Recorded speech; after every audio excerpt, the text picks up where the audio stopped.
In a world of endless notifications, there could be an important one you're missing. Your kidneys may be signaling an SOS.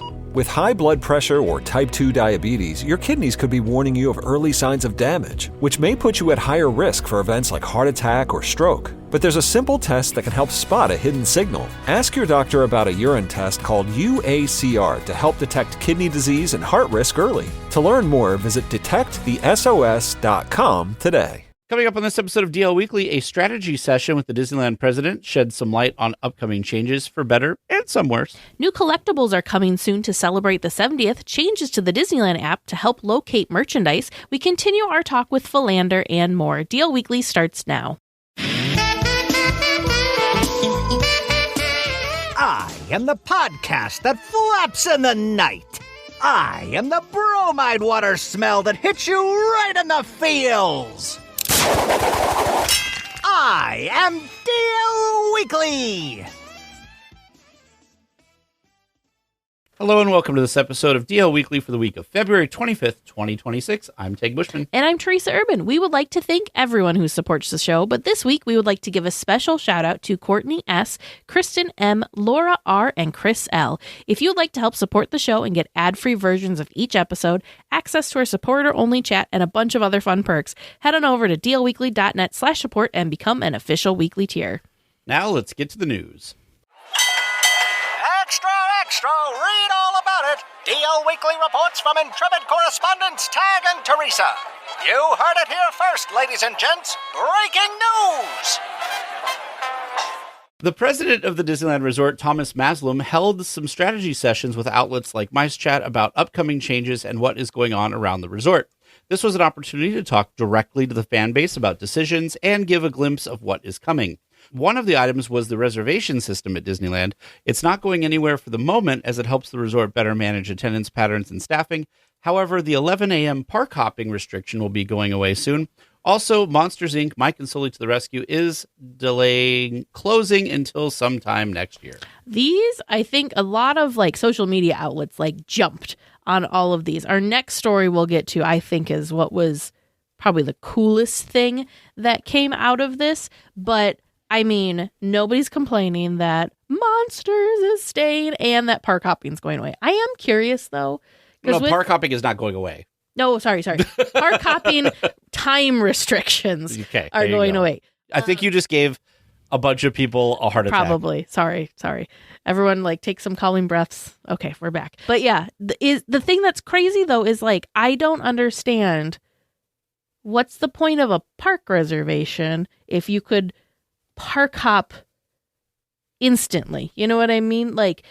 Overall, they still know that there's however many X amount of guests at the Disneyland Resort visiting for the day. Right. You do still know if it's someone that has the ability to bop between parks or if it's someone that's, that's the park for the day. So there's some of that, but the whole, what people have been saying, whether it's true or not, and Thomas may have even touched on this, is that park reservations are staying because it helps with staffing and all that. But I guess I don't understand how, if you could suddenly have half of the people that were in this park now in the other park. Yeah, it does seem a little counter to what they're saying, right? That if you're allowed to park hop, even if they said that the 11 a.m. is going away. We don't know if that means that you can't park hop until 9 a.m. That's true. They didn't say, but you're right though. I never understood that even with the 11 a.m. one, because if a bunch of people hop at 11, mm-hmm.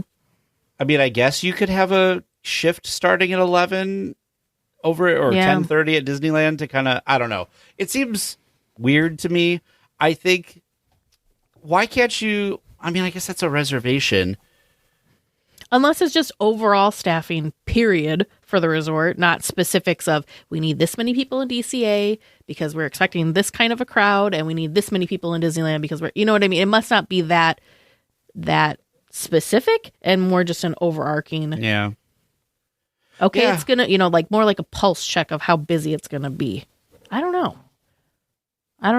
I would love to know the details behind that. We'll never, of course, know the details behind that. But the other thing that I thought was really exciting, and I'm trying not to get ahead of myself on this. I'm trying, not to read into the tea leaves too much, but I can't help but be excited that instead of going away this year, Monsters, Inc., Mike and Sully the Rescue, is being extended and not potentially going away until next year. A year is a very long time. Mm-hmm. And I'm really hoping that this is good news for us theme park fans in the way of either did we pump the brakes and this is one of the guests will like it, but will they love it?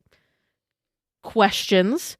Or are we pumping the brakes because... For Avatar, you mean? Yes, for Avatar. And we're going to rework what it was going to look like. Or are we pumping the brakes because maybe, this is my hope, it's probably not right, but it's my hope, maybe we're still going to see Avatar, but perhaps we put it in a different area of the park, because that was my biggest gripe with them saying that we were going to have an Avatar theme land coming to DCA was placement. I'm not upset that there's a land coming necessarily. I just really couldn't understand the placement of putting it right there at the front of the park. So maybe, just maybe, they're reworking the map a bit. Yeah, What do you think? I don't know why they wouldn't just put it in the Disneyland Forward thing, Yeah, like make it that's a what whole I big think. section over there. I feel like some of the things people have been asking for Disneyland for a long time is, people, not that we want to repeat everything. I know your opinions on this deeply. Like, we don't want to have duplicates of everything at Disney World, right? Mm. But people, when this Monsters, Inc. attraction opens in Florida, it might end up being like Tron, where people just love it.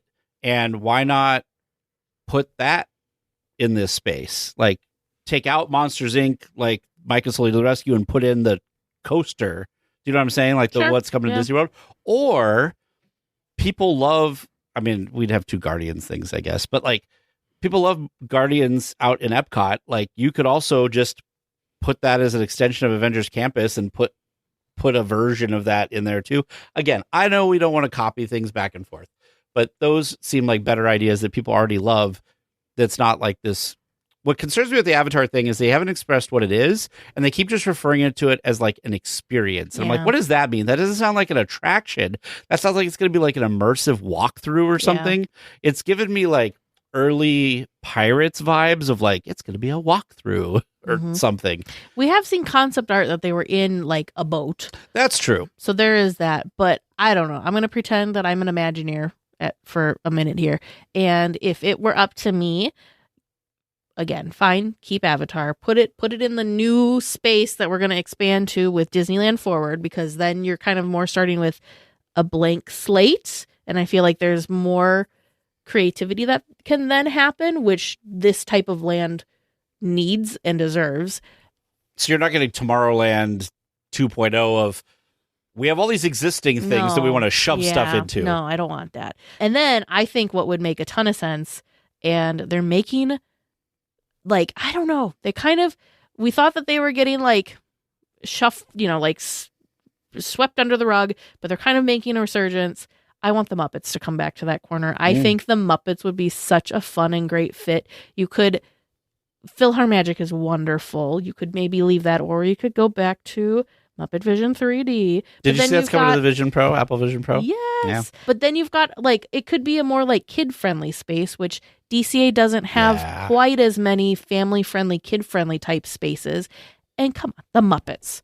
Who doesn't love the Muppets? That's true. And I think it would still, I feel like it would fit. Like, thematically, it wouldn't be as big of a, like, as we were going to have with Avatar. You could make an entire Muppet attraction that hasn't been done so far. That, like you said, would be family friendly.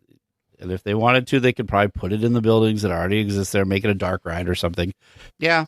The Muppets are one of those things that, like, we look at more recent Disney where they've bought Lucasfilm and they've bought Marvel and they've integrated those properties so much into all the parks. Yeah. And we go back years way before that, and they bought the Muppets and they, like, haven't done anything with Muppets. Those poor Muppets.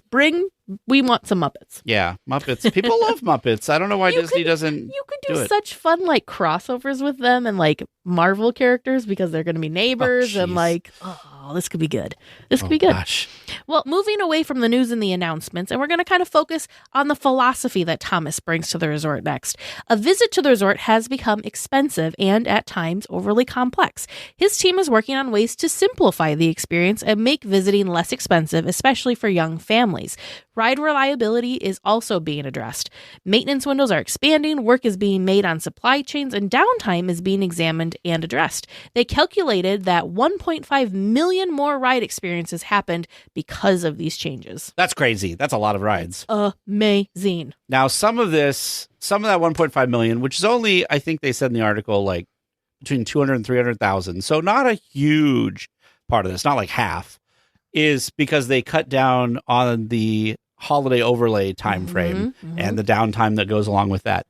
But I think that, like, it seems that this is something that they've needed to do. We talked a couple weeks ago, or maybe last week, about it was a couple weeks ago, I guess, about like how, or maybe it was Philander. Sorry, I feel like this has come up a few times, about the fact that, like, they've been doing maintenance. Like we talked about Rise of the Resistance, where like they're painting things in the queue, or like the fact that Cars Land, Radiator Springs Racers, for the first like a bunch of years it was open, never went out for refurbishment, and the Star Wars Rise of the Resistance is already down, which is like way sooner than normal. I love the idea that he's thinking about trying to make sure that these maintenance windows are longer to get the work that actually needs to be done. Obviously, guests are unhappy to show up at the resort and like their favorite attraction is down. But would you rather it be down to get fixed so it continues to be great? Or would you rather it be down shorter times, but then it might break when you're there? That's kind of the thing. And then also things about the expenses. It doesn't sound like he's lowering the ticket prices or anything like that. But all of these ticket deals we've seen lately, especially for like children, is really to help kind of tackle the fact that families are saying it's really become expensive. Well, and something, I don't think we've talked about this on the podcast, but something that's coming along with Bluey to the resort is the Troubadour Tavern is also going to offer like a kids meal at like, I think it's like $5.99 or something like that, which is low, like a couple bucks lower than what kids meals traditionally are around the resort. So that's probably another one of those things where they're trying to bring back and make, help with the costs a little bit. They can't do it across the board, but they are trying to do little things here and there to help families with the cost that can be a Disney trip. I'm glad that at least he realizes that. Oh, yeah. Well, cast members were also discussed at the sessions. About 60% of the current cast was hired after the 2020 closures. Training was shortened. Traditions, the training session for new cast, was also simplified and made partially virtual. Focus was on safety protocols and hiring quickly, and not as much on guest relations.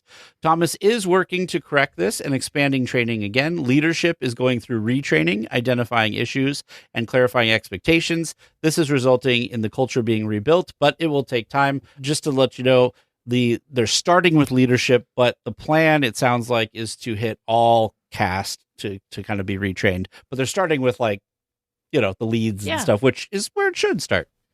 This is interesting because these are things that like guests have been noticing and complaining about for since the pandemic. And I get it. There was a huge turnover with cast, whether, it was for whatever reason. We had a lot of tenured cast members leaving Disneyland, and so then you had a lot of course, new people coming on. Well, that was a huge resource of knowledge and like culture and whatever that they lost along with those cast members. It wasn't just shifts covered, hours worked, that sorts of thing. It was just institutional knowledge that also kind of left too. So they've been trying to rebuild that, and we're not trying to point fingers and say that was, it was your fault that happened or it was this person's fault. That's just what happened. And so they've been trying to kind of come back. Same thing even with the maintenance. Like, we're not trying to say, Ken Potrock wasn't paying attention to that. No, I think there was just a huge change and shift because of the pandemic, and it's just been taking them this long to kind of like get everything working back out. And so like, they can focus on it again. Yeah, so that they can refocus on these things. They're not focused on survival anymore. Like we've gotten past just making sure that like we can open the gates and cover our basics. We got to, now we need to work on stepping back up to the standards that we used to have and hold ourselves accountable to, whether it be ride breakdowns or cast courtesy, whatever you want to call it, like with cast members. So yeah, this is really good because we were really excited a year ago when Thomas came in because Tag and I are both huge fans of Disney Cruise Line and the attention to detail that they have there. And now we're starting to see some of that stuff kind of like bubble up to the surface, and that they're things that guests are going to start kind of paying attention to and that have been being worked on. So I think this is great. Yeah. Yeah. It's cool that they did this thing where they talked about a lot of these things in public, which I think is a big deal. And because so often with Disneyland, with companies in general, like we only see the results of things. Like we don't see what the process was or the decision making or why things were. So I think just sharing the fact that like 60% of the current cast was after the 2020 closures, like I don't know if like I ever thought about it, but I don't think I thought it was that high. Like I knew there was a large portion. Yeah. I didn't realize it was that large. We didn't know. I mean, how could you unless you go through it, that training was shortened and all of that stuff. Obviously, some things like making things virtual, I teach as my primary job. We do a lot of stuff virtual now still because like students have gotten accustomed to that and we have to offer that. So I can understand some of it, but definitely going deep again and trying to get cast hired and understanding like the why to do it that way, and really to bring that Disney difference, I think they called it at one point, of like, yeah, of course you could go anywhere, but like what makes Disneyland special is the fact that we train our cast and there's this great tradition of all this. And when you cut all of that just to get bodies, some things we've seen and some things that were mentioned in the article too were things like, you know, I've seen cast members just casually standing there chit-chatting about whatever, where like in the past I feel like you wouldn't see that ever because they like through training we're like, you got to make sure that like we're really attentive to the guest. And if you're sitting there jibber jabbering with somebody, you're not really paying attention to the guest. So I'm glad that some of that stuff's coming back, and I'm glad that the resort is just aware of it. If nothing else, they at least like acknowledge like, yes, like this is something we need to focus back on. So that makes me optimistic for the future. No, for sure. The other thing too that I was kind of realizing as you were going through all that, this was all stuff that was like vulnerable and not something that Disney necessarily needed to share or address. Because, you know, this is them kind of like showing their weaknesses, I guess. And like you pointed out, we wouldn't have known that traditions and training was shortened, but now we do because they told us about it. So, you know, he was being very, I think, like humble and just very transparent and very honest and like, hey, this was what was going on. This is why things were going how they were, but we're trying to do better. We're trying to fix it. So that's pretty incredible when you think of it that way. Entertainment was also discussed. Thomas supports Fantasmic, but did not commit to restoring Murphy. No further plans for the future of the Hyperion, Golden Horseshoe, Fantasyland Theater, or any other entertainment was discussed. What could throw a wrench into all of this is Josh D'Amaro, moving up to CEO, is leaving the parks chair position vacant. Thomas might be a good candidate to fill that, which means Disneyland could be getting another leader soon. See, my opinion has been that for whatever reason, none of the resorts seem to, like, people don't lead them for long periods. Yeah, it feels like it's a stepping stone. Yeah, like they go into it, they're there for maybe 5 years total, and then they like move on. And I really wish that they would find people that want to be at that level. Ken Potrock was there for quite a bit because he came in, I think, when the park was closed already, which was like crazy, and was there through that up until when Thomas came in last year. And so I don't know. I get worried that, like, we've talked about all this forward progress, and all of that forward progress might slow down or get diverted with new leadership who maybe has other things that they find important or priorities or whatever. So I get worried about that. I am a little sad, but I was telling Teresa before the show started that Thomas would never admit that there's a new Murphy coming. It's just like, just like they might have had plans to bring back Paint the Night, but they weren't going to tell us that until they were officially doing it and could make a big deal about it. They're not going to have like a listening session or a strategic session and be like, oh yeah, here's all the things we plan on doing in the next few years. Like, that's just not what's going to happen. So I don't necessarily think that we're not going to get a restored Murphy. And I also don't think that necessarily that we're not going to have entertainment in any of these things anytime soon. It's just, they're not ready to say anything yet. Well, you know what it also is? It's a D23 year. That's true. So they're really not going to say anything. They need amazing, cool things to wow us for their announcement section on parks and experiences. Can they not do like last time, though, where they didn't really announce anything, and then like, what, a month later, they're like, here's all this other new stuff, and we're like, why didn't you announce this at D23? So let's hope that they don't have that. What do you think about entertainment / him moving on potentially? So this was pointed out in Mice Chat, and I fully agree, is, right, one of the things that is, this just goes hand in hand with Disney Cruise Line, and I feel like a broken record because I have said this multiple times, is they put on amazing productions. So why those shows can't just pick one of the shows, put one of the Disney Cruise Line shows and put it into the Hyperion Theater. You know, like, I feel like they already have it. They've already built these shows. They already know what it looks like. And in fact, they've made it, you could even have it, okay, now we're going like big blue sky thinking here. You could have rotating shows, because what if they can pack all of these different sets and all that stuff in a cruise ship theater space? Yeah. Surely you could do that at the Hyperion Theater. How cool would that be? So you could go to Disneyland and you could have your like morning with Abe, your afternoon with Walt, or you could be in DCA and have your like morning with, I don't know, Moana, and like afternoon with Hercules or something. Wouldn't that be fun? I think that the hardest thing and the most cost for these shows is developing them. Yeah. Well, they're already developed. They just have to make duplicates of the costumes and the set pieces and stuff, and then hire people, cast them, and have them do it. I think that's a great idea. I'm surprised he hasn't done it yet. I'm sure it's a complex topic, but yeah. Well, and like, I get it. Like, if we kind of strip back all the different things that we were talking about, he is still trying to like make a solid foundation, right? Like, he's trying to like make sure cast is retrained, make sure we have attractions that are more reliable and are getting so like entertainment is like, I don't know, the cherry on top of the sundaes or the sprinkles or the whipped cream or whatever. It's not as exciting if you don't have the ice cream. So they're still working on that. Sure. Makes sense. Or like the hot fudge. Could you imagine just like a bowl of hot fudge and sprinkles? Oh my goodness. Okay. With a cherry. I thought I was the one that's known for going off on weird tangents about things. I'm actually excited because I really haven't had a chance to talk to you about this at all. A new way to celebrate Disneyland and have some new collectible keepsakes is coming on February 26th. The Topps Disneyland 70th Anniversary Collection will feature attractions, characters, food, and more into collectible cards. A limited group of cards will only be available at Disneyland and online at DisneyStore.com.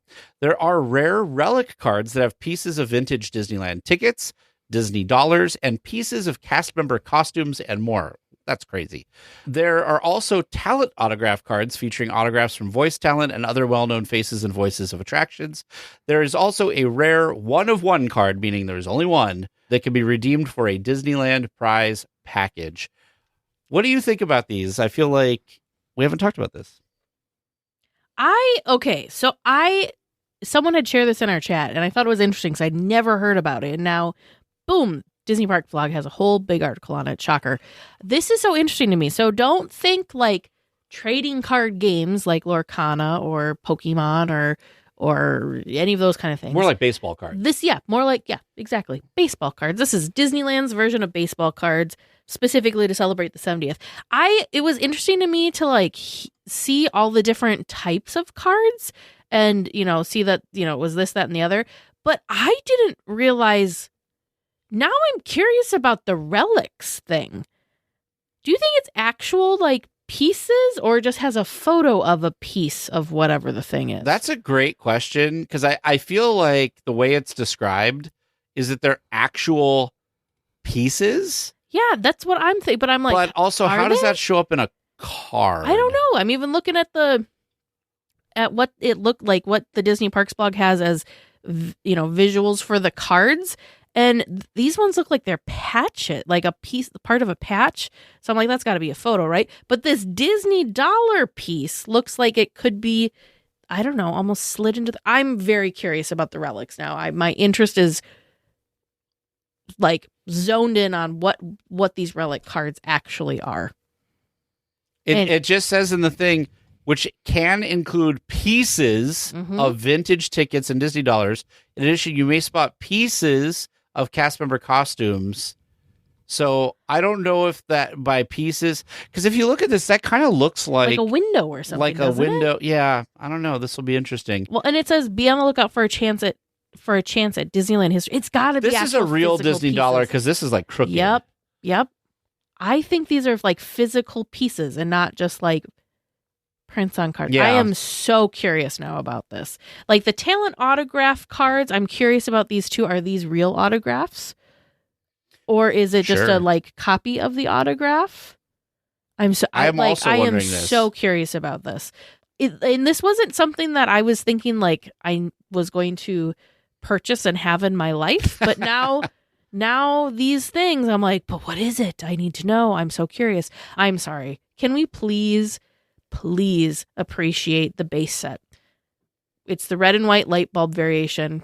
They have the half and half light bulb in the corner. Oh, that's so good. So those of you that don't know, if you go to Coke Corner at the end of Main Street, they've got white and red light bulbs, right? All the way around. Well, it's uneven. So instead of having like two white bulbs next to each other or two red bulbs next to each other to finish like the circuit, there is one bulb that is split half and half so that the color is still red, white, red, right, even though there's not enough bulbs to actually make that happen. So there's a half red, half white bulb.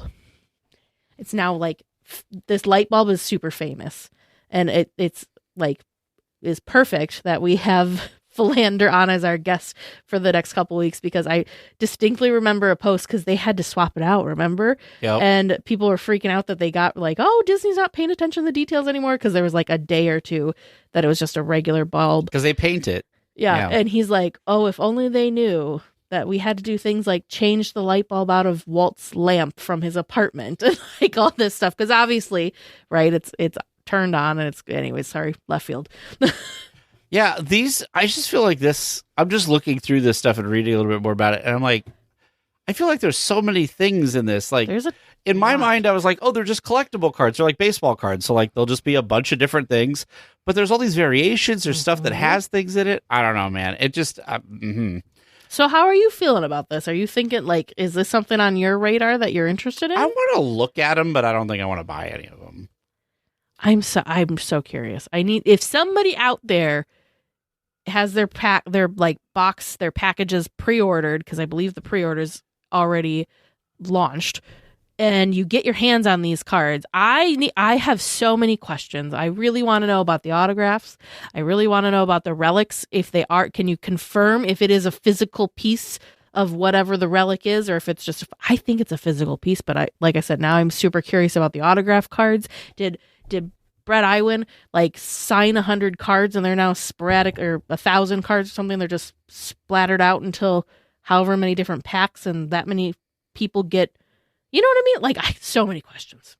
I'm just trying to find. So on the Topps website, they have a bunch of stuff, and I'm trying to see if they have any like more information about things, like the signatures and stuff. I'm just wondering, like here, like, this is so funny because they've got these cards here for signatures. They've got like voice talent, Alex Verde as monorail narrator, or Ben Burt as R2D2, or Brett Iwan as Mickey Mouse. Like, did he sign these? Like, I don't know. I wonder how many of these cards they printed, and they have all these frequently asked questions, but none of them are the ones we're asking. Yeah. Autograph. A card that is autographed. No? I'm so curious. So curious. Anyway, if you guys find out, let us know, because this is crazy. There's a collector's pin insert? Wow. They're even getting the pin collectors in on these. Look at this. There's like Halle Berry has a signed card in here. Anyways, this could be its own little rabbit hole. There is so much more to this than what I first originally thought it was. Well, using the Disneyland app to locate and purchase merchandise and mobile order food is getting more features. Guests can now use the Find Merchandise feature to look for Lunar New Year items. They were testing it specifically for Lunar New Year. The feature will show what locations have certain items in stock without having to visit each location and look. There's also a test happening over at the Golden Horseshoe, where Stage Door Cafe is mobile order only, and the Golden Horseshoe bar inside is standby only. I love the idea that they have this merchandise find thing, because so many times you're looking for things like Lunar New Year merchandise or some collectible. Well, when we were there were some folks, we were trying to help them find like the key to Disneyland, like where that is. And cast members could look this up. It's like, well, why don't you give the opportunity, like, why don't you give that tool to guests? Now, obviously, this is going to take some more effort because, like, they're going to have to keep accurate inventory numbers and all of that stuff. But it's not an insurmountable thing, and Disney probably wants to do that anyway. So I like that idea. The mobile ordering thing just seems like they're kind of playing around with some ideas. I did like that MiceChat, when they were talking about this, was like, they were talking earlier about simplifying a lot of the guest experience, and now it seems like they're just making it more complicated for the mobile order aspect. So I don't know. See, to me, I think that this actually does kind of simplify it, because you've got the two locations that kind of have overlapping menus anyways. And one is kind of like a quick service food stand versus the other one is like, you got to go into the building, and all that stuff. So it makes sense for Stage Door to be kind of like a grab and go type place only. Think like Tropical Hideaway versus the Dole Whip stand. Yeah. Kind of like if you think of it that way, it makes a little bit more sense. Whereas before, were they both standby and mobile order? Like, I think, you know what I mean? Like, I think this will make more sense flow wise. Yeah. And then they did not really expand the menu, but you can also order off of the Stage Door menu when you're inside at the Golden Horseshoe. So you're not just limited to, if you want something from the Stage Door Cafe, you have to mobile order it. You can still do standby order inside. So I think flow wise, this could make some sense. Yeah. Yeah. What do you think about the merchandise situation? I'm curious about this, because if it could be something like, I'm looking for this Spirit jersey and in this size, I think that could be super duper helpful. But if it's just kind of a generic, yes, the Spirit jersey is here, Sure, that maybe wouldn't be quite as helpful. And then, of course, I also think I think this is great for us average guests, but then it makes me a little sad, because I'm like, oh, but now you're making it easier for the dang resellers to find this stuff too. I'm trying to see here if, I guess it doesn't show from the option here of like sizes. And it's only some locations. Yeah, I don't know if it's, you know what, I didn't even look at the Disneyland app. We should probably just quickly look at the Disneyland app, because I'm sure we can look at this. I do like that it seems like whatever team they have working on the app, they're adding some of this cool functionality. So I have merchandise checkout. Like, where is the find merchandise thing? Do you think it's on the front page? Like, where do you think that they put it? They were testing it during Lunar New Year, and is Lunar New Year over? It is officially over now. Oh, well, that's probably what it is.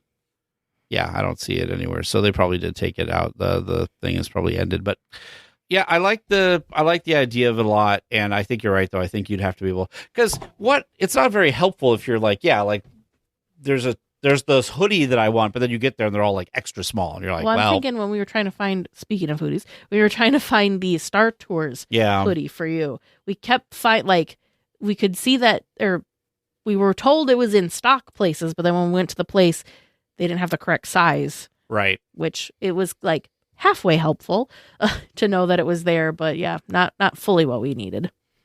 Well, the old Fast Pass distribution area across from the Guardians of the Galaxy Mission Breakout has a new permit filed, giving some indication of what's happening there. The permit is asking for a change of use from a shade structure to an outdoor eating area with new joists and electrical. This was so interesting to me, because MiceChat has been kind of talking about this for a little while, and they were thinking that it was going to be a quick service food stand. But according to Disney Food Blog, like Tag mentioned, there's an official permit, and it's specifying that it's going to sound more like it's just an outdoor eating area. Like, we're thinking outdoor eating area meaning like seating. Yeah. Not like an establishment, if that makes any sense. Right. But I was kind of wondering, because you've got what is it? The Shawarma 2 cart. And then there's another cart that's kind of parked over by The Terran Treats. No, the ones that are, there's like 2 of them parked over in the Hyperion waiting area or queuing area, whatever you want to call that space, that are just kind of... The Hyperion Courtyard, I believe it is. There you go. They're just kind of parked over there and they seem kind of a little out of place. I almost thought that those would be getting shifted into That'd be a good that idea, more actually. permanent structure, but apparently not. I do think it's cool that they're like reusing this instead of like demolishing it.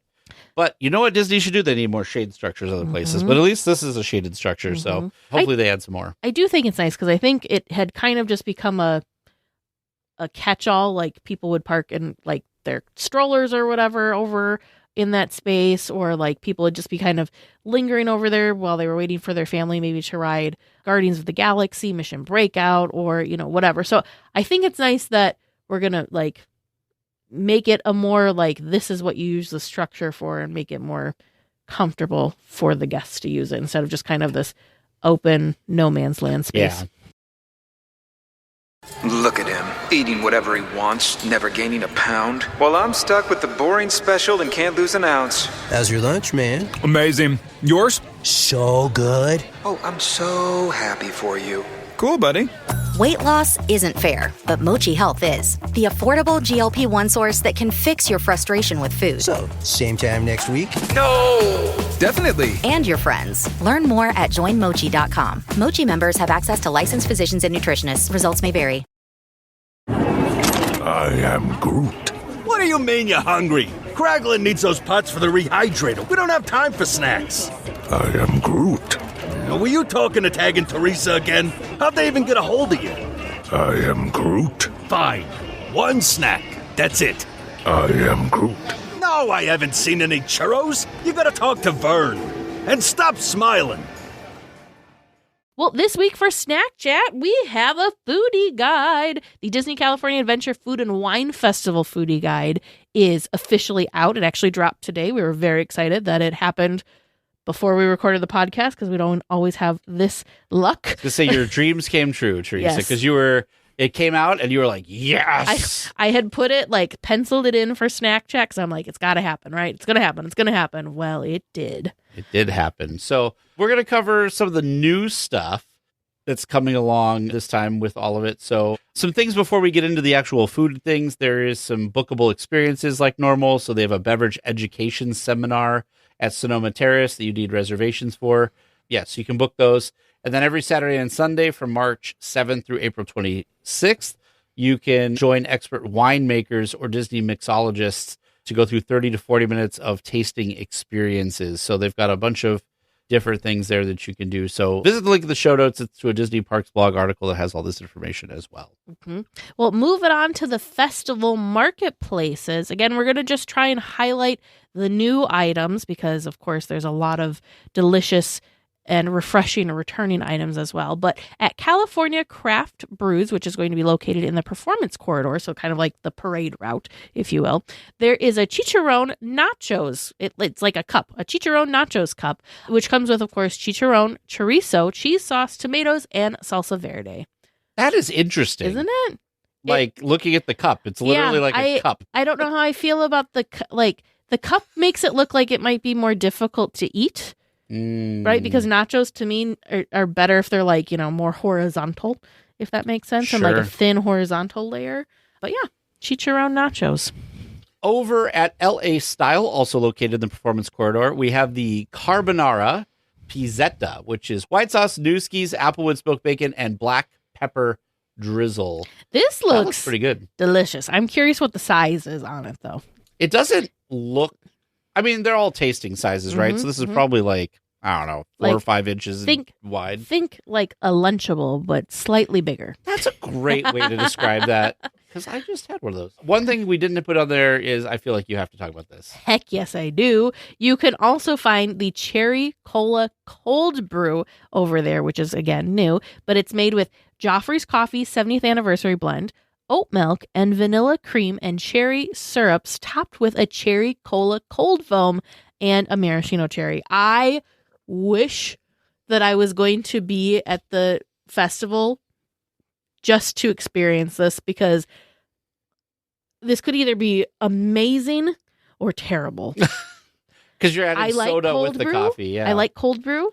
And fun fact, a lot of people probably don't know about me. My go-to is like when I go to restaurants, if there isn't like it depends on my mood, but it's either a Dr. Pepper or a Diet Coke with grenadine. I love cherry, I love Diet Cherry, like cherry Coke. But if you're doing with grenadine, you got to go with the Diet because otherwise it's too syrupy in my opinion. So because this is two things that like I gravitate towards, I'm like, does it work or does it not work? And the other thing too that's hard for my brain is, right, you think cherry cola, so you think like that it's carbonated. This is not carbonated. Oh, that'll be It's flat. It's just the cherry cola is the foam.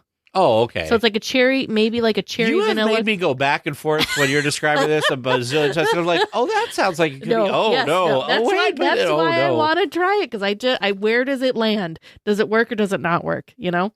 Does it land? Yeah. Yeah. Over along Grizzly Peak, there is the Mercado de Antojos booth, where you can get a torta aguada, which is braised pork carnitas, frijoles charros, and pickled onion and salsa. This looks good. It also looks like it is a mighty couple of bites. This is a thick looking torta. It looks good though. It does look very good. Over at Peppers Caliente, you can have the Tajin Habanero seasoned wings, which are served with Tajin chili lime sauce, or you can try the ramen mac and cheese, which is furikake crumble, fish cakes, green onions, and chili crunch. I have so many questions. I love ramen. Mm-hmm. I don't know if I would love ramen mac and cheese, but I would give it a chance for sure. What is the drink? They have a strawberry guava lemonade there as well, which is made with simply lemonade, strawberry puree, and guava syrup topped with vanilla cream and freeze-dried strawberries. Well, that sounds like a winner. I'm sorry. What is that? A pickle whiskey sour? That's not even new. It's not even new. So apparently it was good enough that it made a return. Oh. I don't know about that. I mean, and you like pickles. Yeah, but I don't know if I like pickles. I don't know if I like pickles that much in that context.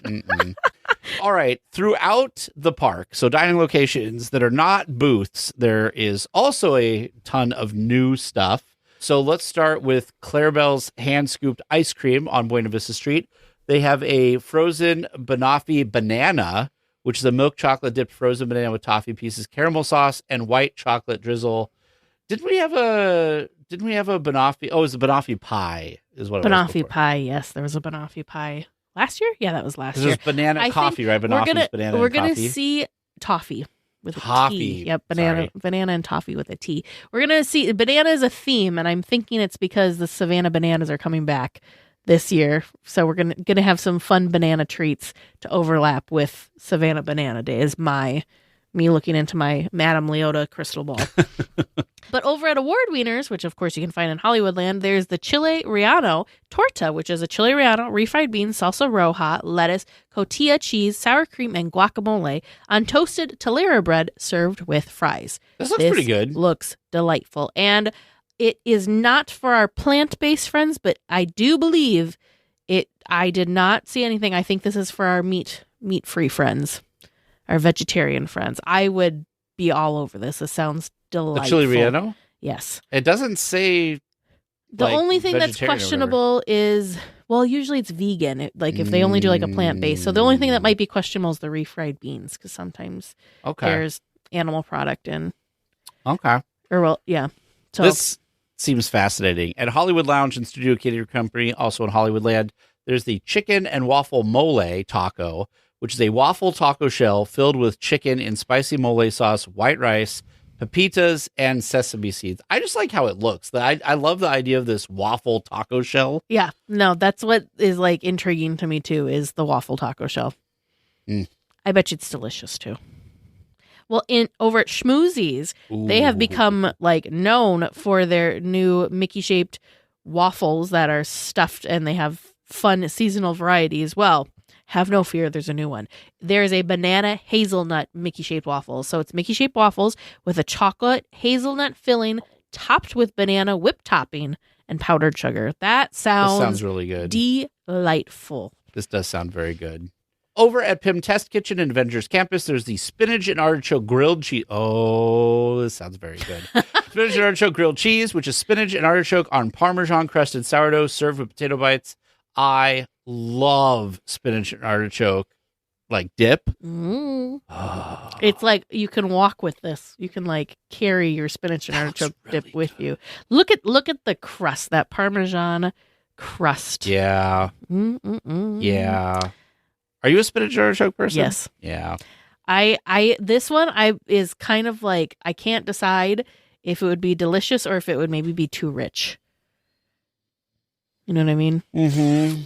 Like, is it too much of a good thing? Again, it's kind of like the thing you were talking about, the cold brew, where like if they ratio it just right, it can be good.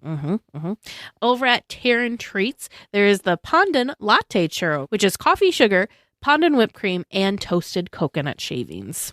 This looks fun. I'm always turned off by like the green. I was gonna say, stuff. I think it works for like Marvel because the green is like otherworldly looking, kind of. Sure. Over in Carsland at the Cozy Cone Motel number 5, which is the Pop Cone, you can get a green pozole traditional Mexican stew with chicken and hominy served with chips. It is interesting to me because I feel like, I don't know, maybe it'll still be chilly enough, but this seems like it would have been a great winter edition menu item, but we'll take it for the spring. There's chilly spring days too. Over at Aunt Cass Cafe, which of course you can find in San Francisco, we have the banana caramel bread pudding, which is banana pudding with caramelized butter sauce, whipped topping, and crushed vanilla wafers. This does look good. Really, really good. And I think this is fun. There's a bunch of grapes pull-apart bread. So boudin sourdough pull-apart bread that you can also find at the bread cart. So it's just shaped like, it looks like it's a bunch of rolls like baked together, but then it looks like it's a cluster of grapes. It does. How festive for the Food and Wine Festival. Oh my gosh, this thing is very, very purple. Over at the cappuccino cart, they have an ube latte with matcha foam. This is a very purple drink. It's an ube milk with matcha cold foam that is there. So I just was caught by the purple color of it yes. all. Over at Lucky Fortune Cookery in San Francisco Square, we have a bulgogi bowl, which is a bulgogi beef and gochugaru marinated cucumbers over rice, garnished with spicy mayo, crispy shallots, and sesame seeds. This sounds so good. Again, it looks good. If I was going to be there, top of my list. Lamplight Lounge has the Chef's Special, which is a Thai barbecue pork chop with drunken noodles, Chinese broccoli, scrambled egg, peanut chili oil, Thai basil, and a lime wedge. So we did skip something I want to go back to. did. It's also new at Lucky Fortune Cookery. So if we just take one step back, there's a pandan milk tea, which is oat milk and toasted coconut with brown sugar tapioca spheres topped with coconut cold foam. So that brown sugar spheres, that's what I like in that. Like they have that in some of the other drinks I've liked. This is giving me like not almond joy vibes, but like what are the mounds or whatever they are. That's what there's nothing chocolate in that description. I just realized, but that is immediately where my brain was like, is this like a liquid, like not again, I keep saying almond joy mounds. This is like a liquid version of a mounds bar. Yeah. So you just did the chef special? Yes. And you can also find the chocolate pistachio donuts there as well. So this chef special, the last one they had for Lunar New Year was like a steak over some noodles, and this is now a giant pork chop over noodles. So I think they've found this kind of like, well, how many different meats can we put on top of noodles? I'm here for it, though. We'll see how it goes. All right, over at the Boardwalk Pizza and Pasta at the Paradise Gardens Park, we have a chicken spinach artichoke dip pizza. So apparently banana is an spinach artichoke dip, which is an herb roasted chicken with spinach artichoke creamy cheese sauce. That looks different than I envisioned it in my mind as I was reading it. I don't know why. But good or bad? Could still be, a little of both? I feel like there's not enough spinach on it. Like, I don't see the green. Maybe which it's is hidden under the cheese. Maybe. I'd give it a try. So we'll try that. Over at the Paradise Garden Grill, there is the pork chili verde chalupas, which are 2 chalupas filled with pork in salsa verde, shredded lettuce, pico de gallo, and queso fresco, served with Spanish rice and refried beans, topped with queso fresco. There's also the loaded chips that have like fish on it. I know you're not a big fan of that. And finally, we have Smoke Jumper's Grill at Grizzly Peak, which has a pizza slider, which is a slider beef patty with mozzarella cheese, fried pepperoni, bell peppers and onions, sauteed mushrooms, and marinara sauce on a brioche bun garnished with pepperoncini. So this is crazy to me because this was here before. It looks. Oh, so we don't need to talk about it. Yeah. I mean, we could talk about it. It looks like a lot for a slider, doesn't it? Like it looks like it almost looks like it's a double slider patty. So here's my comment. I feel like if I were to make this, that I would do the patty with mozzarella cheese. I'd do some fried pepperoni, and then like I would do the marinara sauce, and then like I'm good. Like I don't need the sauteed mushrooms and the bell peppers, and like it just seems like they're putting too much on, especially like a slider. Yeah. Like a slider should be like a finger food almost. Yeah. But yeah, all sorts of fun eats. Yeah, lots of great stuff. We haven't even gotten to usually the downtown Disney area eateries will also have things. Same with like the hotel restaurants and stuff will also have different menu items to help celebrate the Food and Wine Festival. They haven't even released what those things are, but there seems to be just a plethora of good options. So just remember, if you are going to the Food and Wine Festival, they do still have the Sip and Savor passes. Oh, yeah. I believe last year there was 2 different sizes. You could do, I think it was maybe like 4 or 6 or 4 or 8 tastings. Those are coming back. We don't have details on like pricing or anything so far, but the tasting Sip and Savor passes will be back if you are wanting to try most or multiple of these items. Yeah. Well, we first spoke with our friends over at We're in the Park back on episode 265. Amanda, Kevin, and Kim create amazing and fun seek and find scavenger hunt games in theme parks all over the United States. On the West Coast, we have Disneyland, both parks. We have Universal Studios Hollywood and City Walk, Knott's Berry Farm, Six Flags Magic Mountain, SeaWorld San Diego, Legoland California, and California's Great America. And over in Florida, they have all 4 of the theme parks of Walt Disney World, the 2, no Epic Universe yet, but Universal Studios Florida and Islands of Adventure, also SeaWorld Orlando and Busch Gardens Tampa Bay. So all of those different places, there's fun game packs for everyone. For the digital folks, there are even some digital packs now from beginner to expert. Where in the Park is perfect for a first-time visit or your 1,000th visit to find all types of stuff. I'll tell you, when we played this in the parks, it was tough, and we feel like we know the parks pretty well. So if you would like to try out one of these, head on over to the link in our show notes to get started. Use the link and then the promo code DLWeekly to get some discount. Go check them out. Welcome aboard the DL Weekly Trivia Land Cruise. On your left, you'll see James and Vern sharing this week's questions, and on your right, Tag and Teresa scrambling for answers. Please keep your legs and arms inside the boat. The hosts are always looking for handouts. Welcome to Trivia Land, where we have some new names in the listener-submitted questions. Ooh. How do we feel about that? Very excited. Love it when we get some new listeners that are submitting. I mean, we love all of the listeners that submit questions, but I also really get excited when I see some new names in the listener-submitted questions. So, Tag and Teresa, are you ready to tackle these new people? Well, not tackle the new questions from the new... I'm going to shut up. We're ready. All right. Why not? Your first listener submitted question from listener Naomi. Behind the register at Engineer Souvenirs, there is a sign that reads, blank number of days since our last dissatisfied customer. How many days does the sign show? You know what's wild? As you started reading this question, it quickly came to me that the times that we're in this, besides when we're just exiting off of Mickey and Minnie's Runaway Railway, but the times that we've been in this space and like shopped and purchased merchandise, we were always using the mobile checkout. I don't remember ever actually waiting and using like the main like cash register thing. So I can confidently say I didn't even know the sign was there. What? But what would it say? What would be like a fun, punny yeah, because it's thing? right. We're in Toontown. So okay, what did you say again?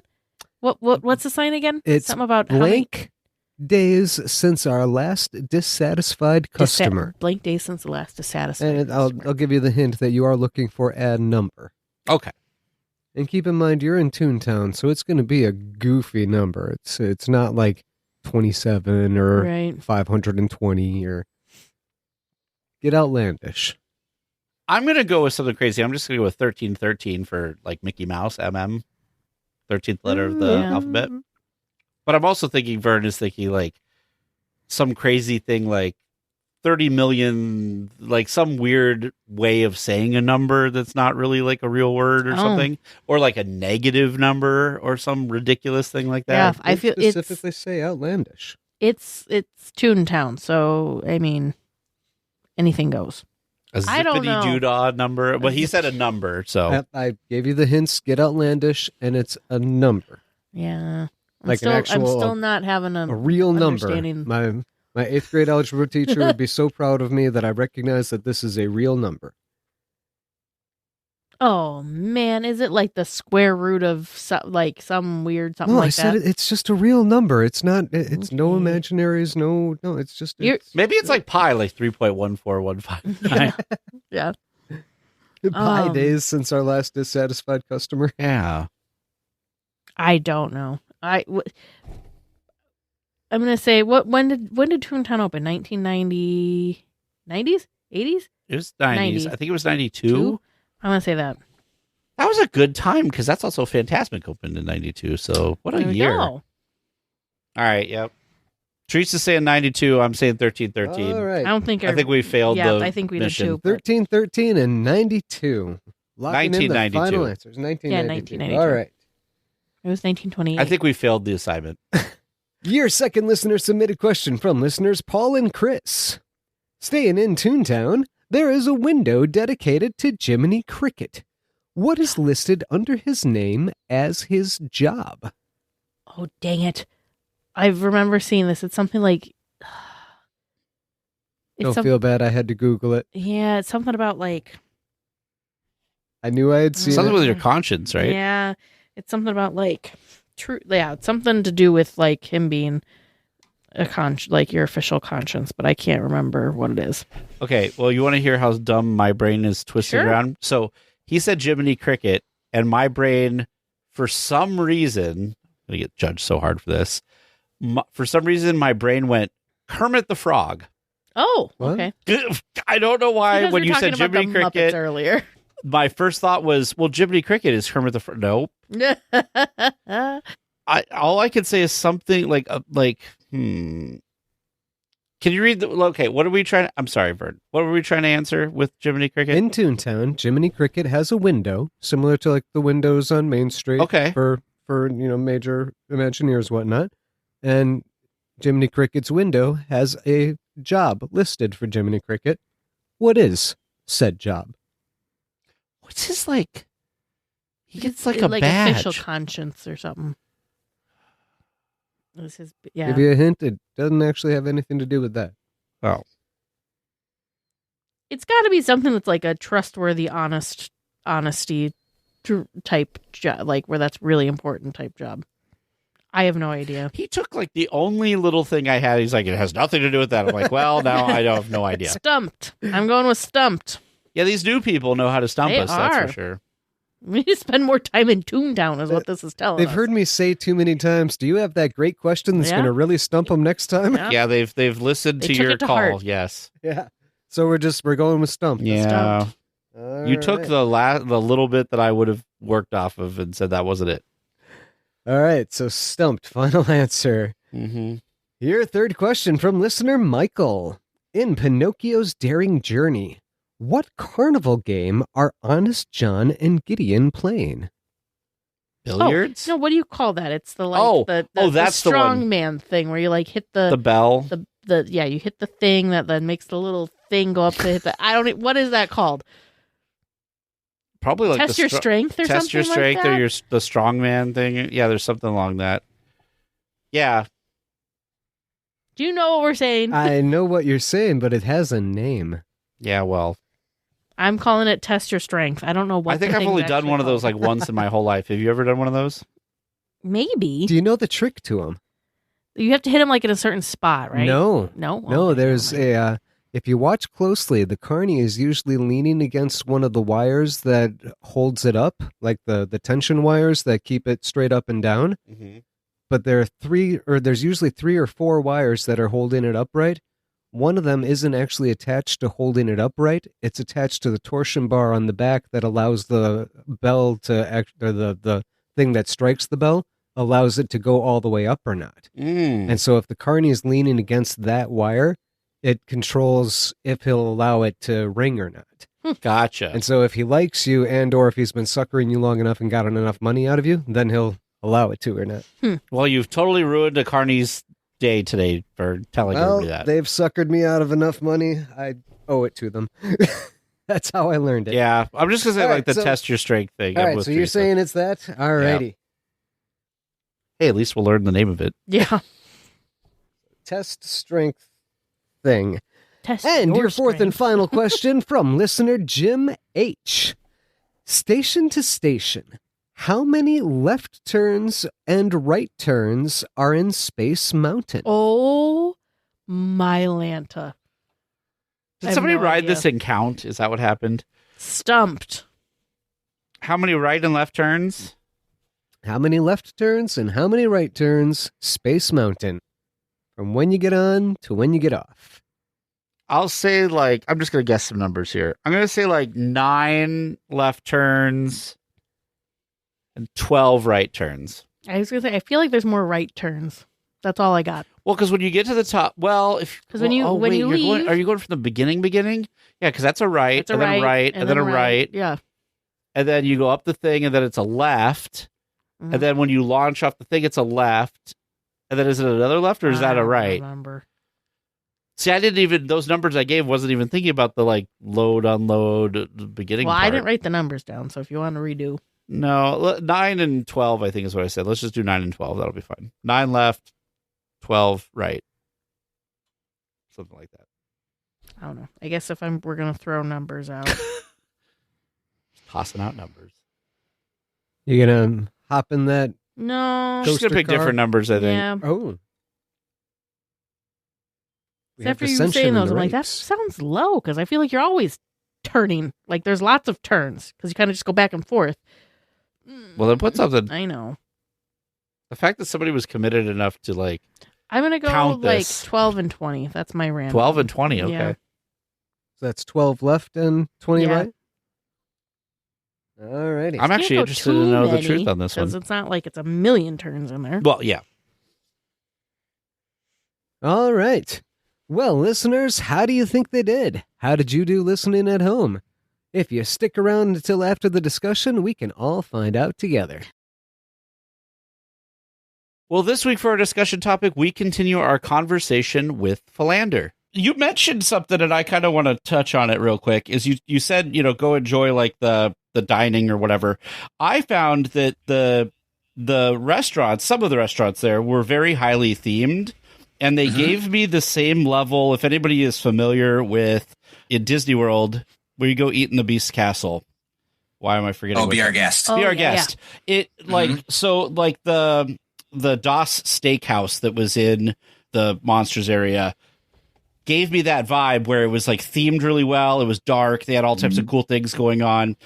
I didn't think the food there at that particular location was very good, but I thought that the environment was really good. And we walked in to refill our freestyle drink over in Isle of Burke. They had a restaurant there too. Same thing. Crazy level of detail. What was your experience at any of these locations? I also was the same thing where I think the food is better than it's been. It still needs work. I will agree with you with that.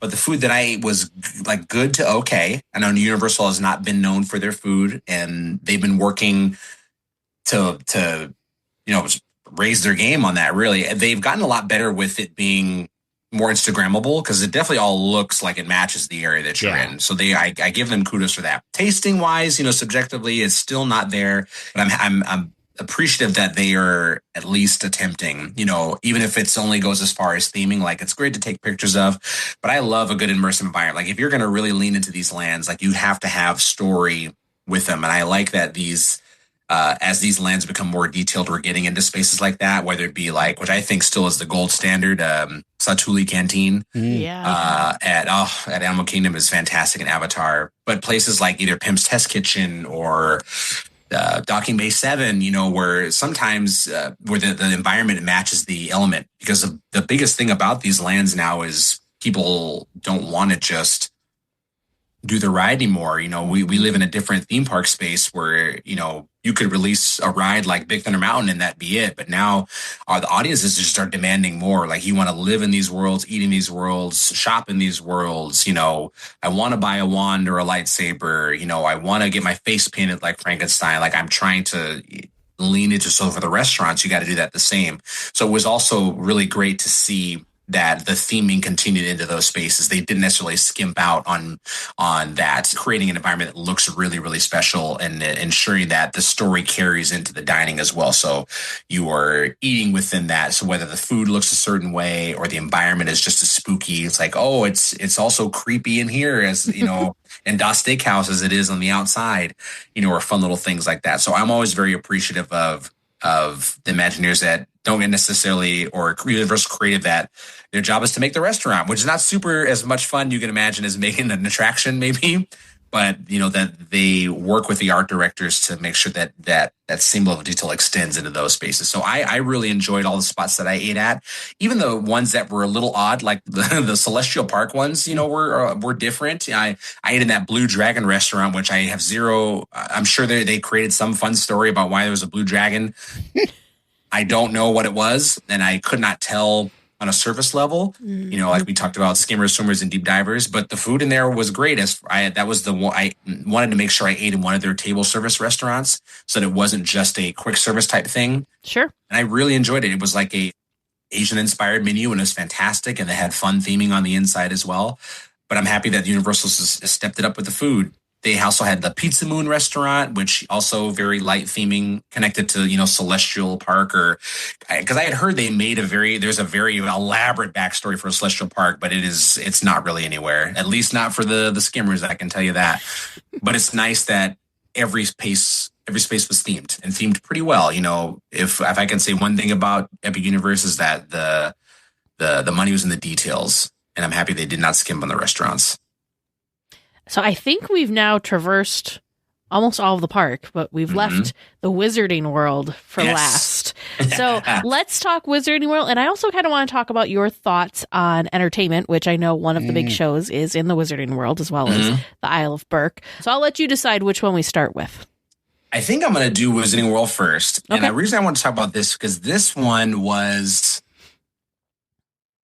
the most kind of bothersome to me. And I really liked being in it, but it was there, and I don't know I'm sure they're going to keep those details, hidden for all time.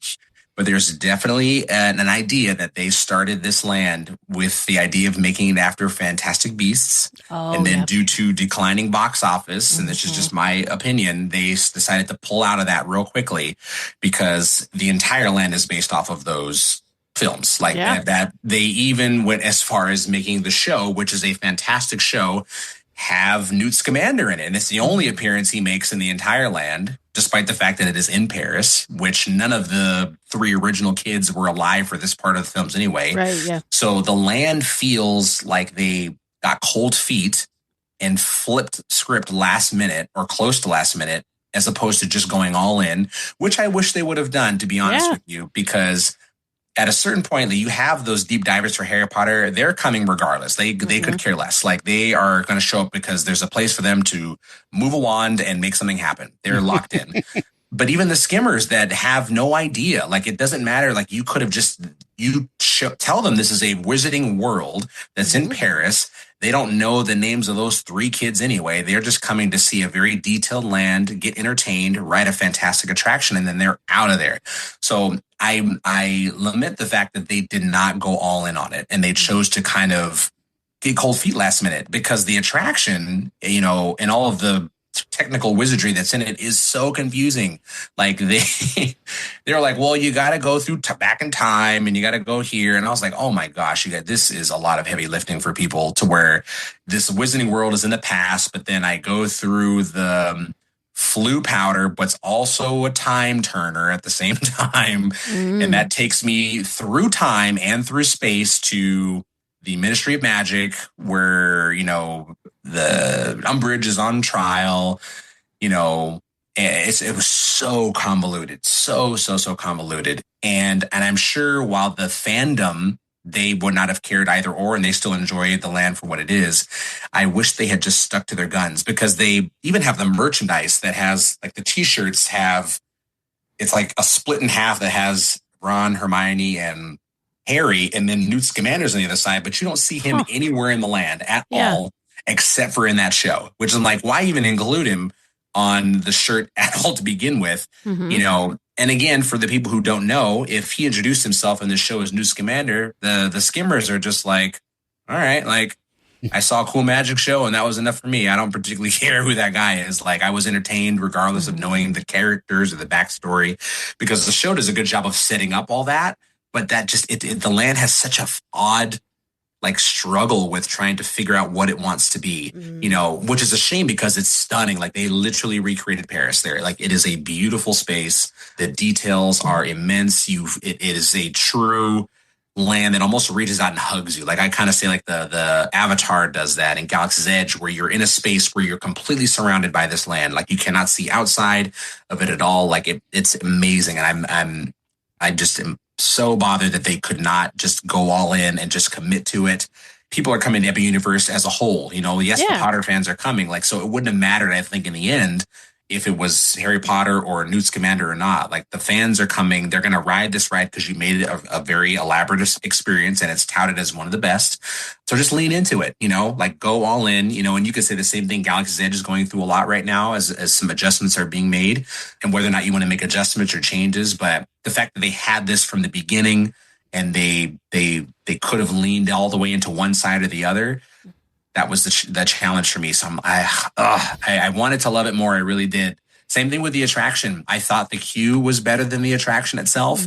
I thought the ride on a technical level was impressive, but it didn't do that many new things for me. It's a lot of heavy screens, which, again, they have their time and their place. They did put some very good audio animatronics in there, but I think Monsters just does the same type of job better, both in setting up narrative and premise, and as well as an experience that leans both on the physical nature, or more heavier on that, than having a lot of screen action in your face. Because that's an attraction that's definitely going to make people ill, and maybe Monsters will too, but it definitely won't be a screen-based reason why, I can tell you that. I'm glad that you got to see the show there, because when we went, it was kind of interesting, because for whatever reason, when we went, it was last summer, nobody like talked about this show. Like, I didn't know what it was. I was like, is it a ride? Is it a show? Like, I have no idea. And so I told James, who was with me, I said, let's just do it. Like, it could be cool. And my brain still doesn't quite understand where you are when it's happening, because they've done such a good job with it. But man, like, I thought that the beginning, like the pre-show was the show, but then you get a show, and some of the theatrical technology that they used, I thought was just spectacular. Yes. In terms of what they did, and some of the puppets and everything that they used during it. I just thought the one thing James and I can't stop talking about it is the guy who juggled bubbles. Yes. Like, if you wanted some part of a show to seem like magic that was practical and real, that was it. It was so weird. James and I were like, we looked at each other and we're like, is he juggling bubbles? What? I don't know. Maybe we just are easily impressed. But there was something about that was just amazing. And the stage stuff, I don't want to give too much away, but like the stage transition was fantastic. It was crazy. Yeah, just I don't think this show gets enough attention, I guess is the way to say it. It doesn't, because most of everything is based, I think everything coming out of Epic Universe is the attractions and the detail, but they don't lean into the shows heavily. And I've heard people are talking more about the Isle of Berk show, because it has those really big moments with Hiccup and Toothless flying and stuff like that. But that one isn't talked about a ton.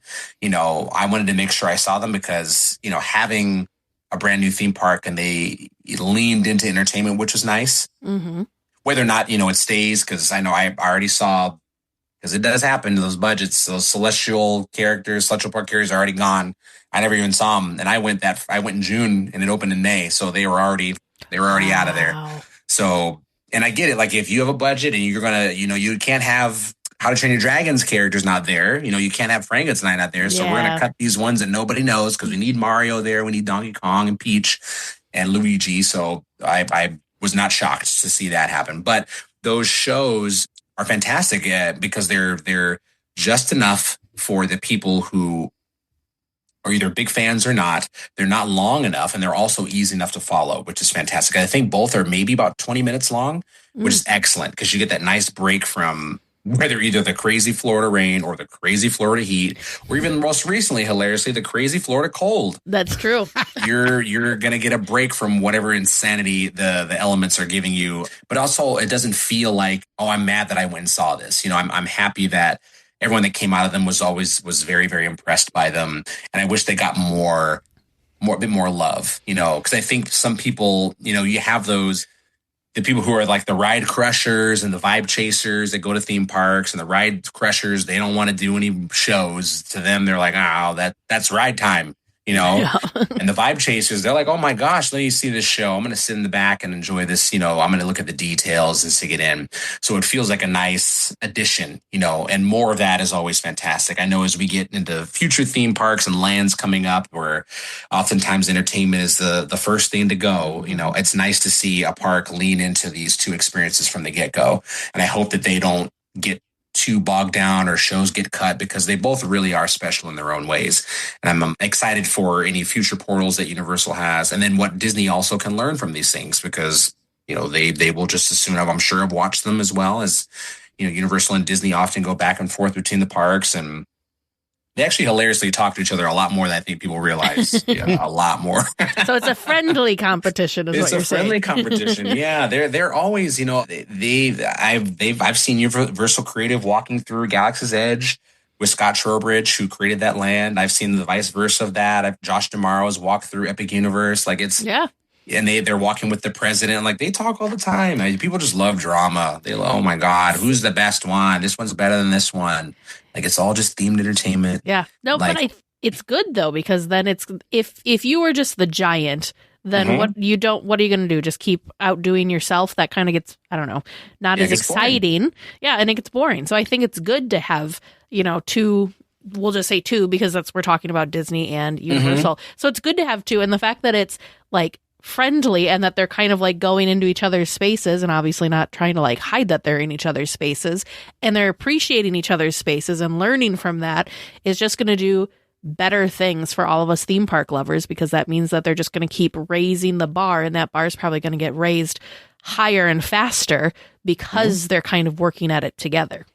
Yeah, it's all this. I tell people, like, it's former Imagineers are now working for Universal Creative. Universal Creatives now are Imagineers. Like, you just love themed entertainment. It's just easier just to say that in general, as opposed to be like, this is the best one. I'm like, the people that made you Wizarding World of Harry Potter have made you Star Wars now. Like, Scott Trowbridge is the lead user for creative for Wizarding World, and then Disney took him away from Universal, and he made Galaxy's Edge. Like, it's all the same. Like, the fight is funny. Yeah. And I don't think until we started doing the podcast, and then of course having more conversations with Imagineers, and being able to talk to these people that we just kind of knew as this like magical force that created the spaces that we loved, and hearing how it's almost like, I don't know, like, it's not like, oh, I signed up to be Imagineer and you're just an Imagineer until you're done. No, it's like project based. So you could be doing this, that, or the other, and then doing this, that, or the other somewhere else. And that's okay. That's how it is. Because if you think about it, Disney doesn't need an army of, they're going to need an army of Imagineers with everything coming. But like, they don't need that all the time, because there's just not that much happening all the time. You go where the work is. Yeah. one day you're wearing one hat, the next day you're wearing another. Like you just you go where the jobs are. Since we're talking about the competition between the two, I wrote something down I wanted to ask you, and this is a great spot for this. At Epic Universe specifically, what do you think is something that Disney should steal from Universal? like something they've done really well. And conversely, what is something Universal should steal from Disney? I think moving forward, and Epic they've kind of set the standard for that, is that every land has the same level of detail. There are no breaks anymore. And that's going to be challenging. I think they've set a precedent. So has Disney really at this point now. Like we cannot backstep anymore. And that's the challenging thing where you keep upping themselves. I remember how unfortunate it was it has its fans and it has its detractors, but like Web Slingers, Spider-Man, that attraction, which is super adorable. It's a little detailed. It's not a big deal, but the immense hatred it got because people expected a lot more out of it. And that wasn't its fault that it was the first attraction to come after Rise of the Resistance of all things. Like, how do you top that? Like, oh, I'm sorry, you're following up one of the greatest theme park attractions on the planet with like this little shooter. And of course, everyone is now like, oh my God, how come it's not like that? Like, I think that the space, the detail in the space is they have set a new precedent for that, and not only with the theming, but also the atmosphere characters as well. Like as you continue to lean into these intellectual properties, as Disney is doing, we have Encanto and Indiana Jones and Avatar and Coco. And Cars and Coco and so many things. I think that is the Universal has stepped the game up when it comes to that now. So as we're on the cusp of all these new lands coming, like all the places that we just described, I think you have to now match that because there's now an expectation level for lands. You in certain ways, Cars Land and Wizarding World they did set that bar, but depending on who you ask, that bar has kind of gone up and down. So what you can say about Avengers Campus, it does some things fantastic, other things not so much.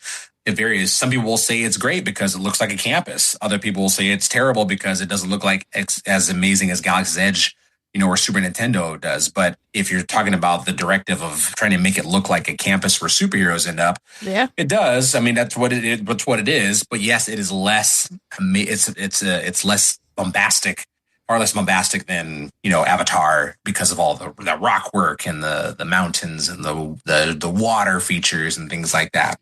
But if they can learn one thing from that, and I hope they did, because otherwise Disney, for the large part, they have done a fantastic job of learning from themselves for 60 plus or 70 years now plus of Imagineering is just kind of upping the bar.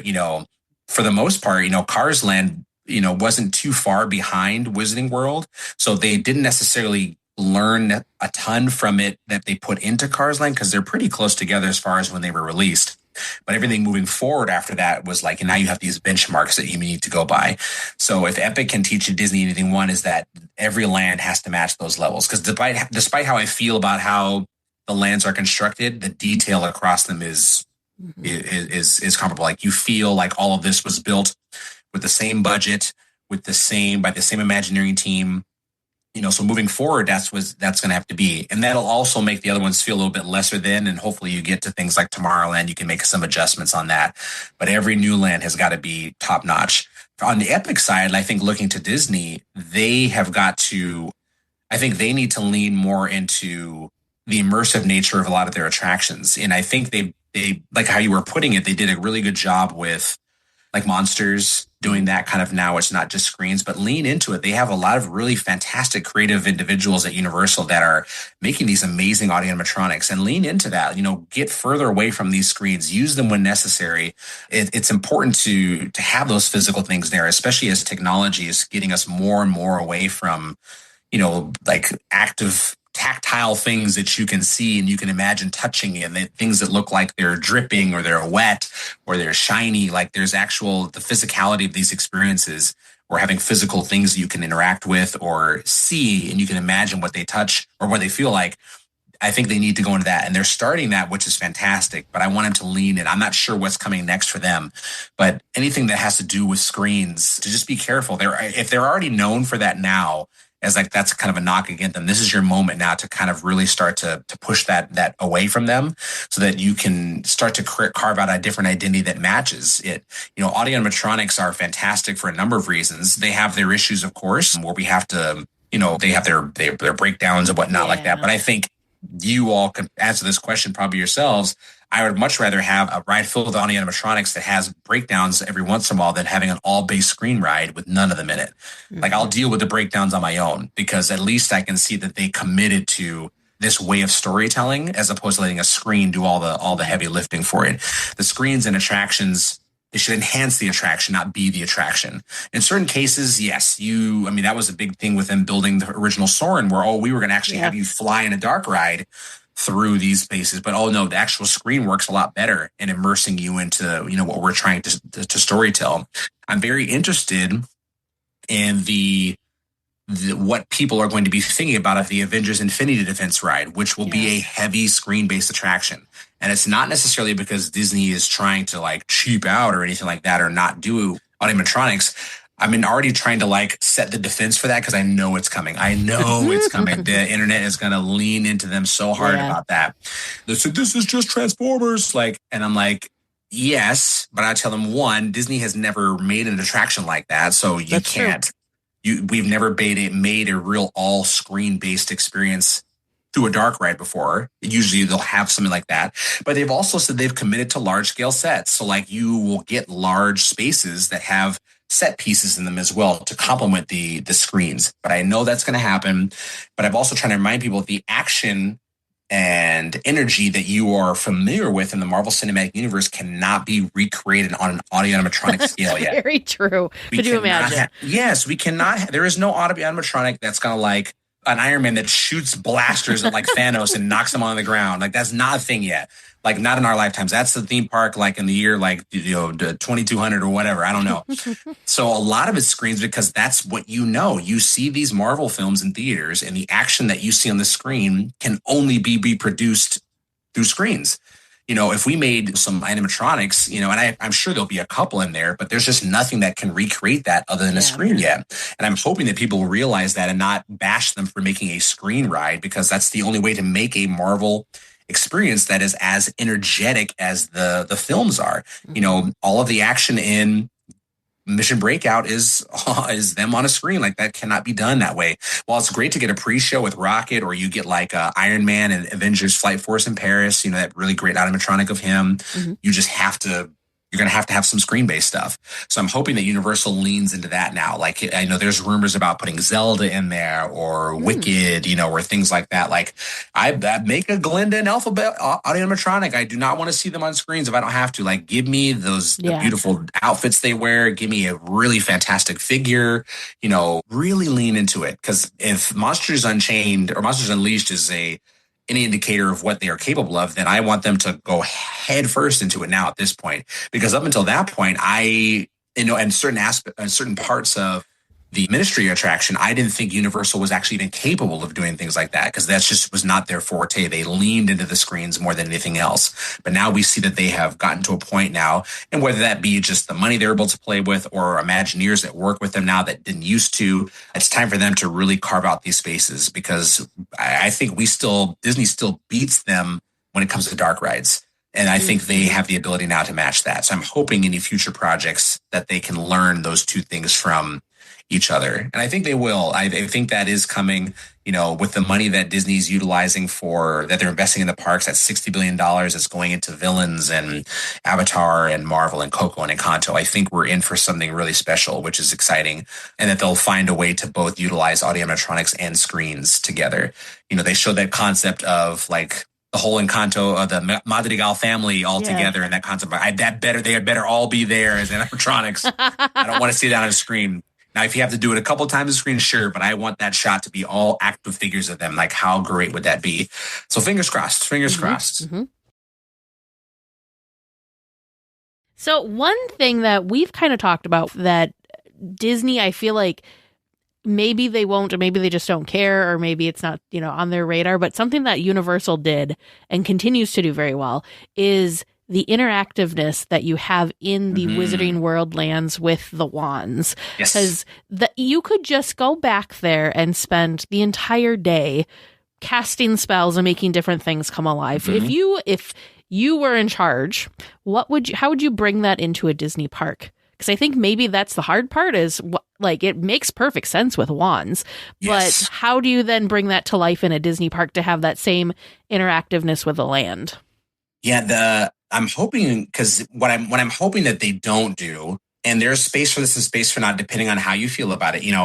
I would love that they have interactivity that comes from you purchasing something, but then also something that doesn't, because it's unfortunate I don't want a family that wants a wand but can't afford a wand, because it does work very well. But they've been doing a really great job with that on cruise line with like magic bands. Yeah. Or I remember I can't remember the name of it, that really great card game that Magic Kingdom used to have. Oh, yes. Which was so much fun. Was it like Keys to the Kingdom? Yes, or it was something like that, where you had those RFID cards. Yes, Kingdom Keepers. And that was fantastic. That was really good. And I'm sad that element is kind of gone away now. And I understand, you think about, what's the return on investment on spending money on these things? And, but granted, that's not super hard to produce, but maybe challenging to upkeep for those things. Sure. But I'm hoping that, if I can think of all these intellectual properties that are coming, I think you'll have a lot of really fun interactivity with Casita from the Madrigal, their house.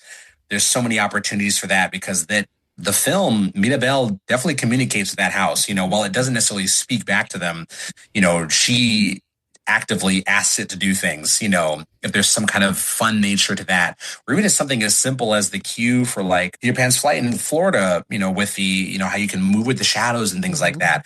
I'm hoping and I know it can be more challenging when you don't have, when it's just an attraction on land, but I think Monstropolis and Villains are really great spaces for you to do that. And more Villains than Monstropolis, because you're building a brand new space from the ground up. Yeah. But I'm hoping they find a way to have you interact with some kind of game that's there. Because I think you're getting good spaces for it, but it's needing some kind of thing. So like the Bounty Hunter game and Galaxy's Edge is really fun.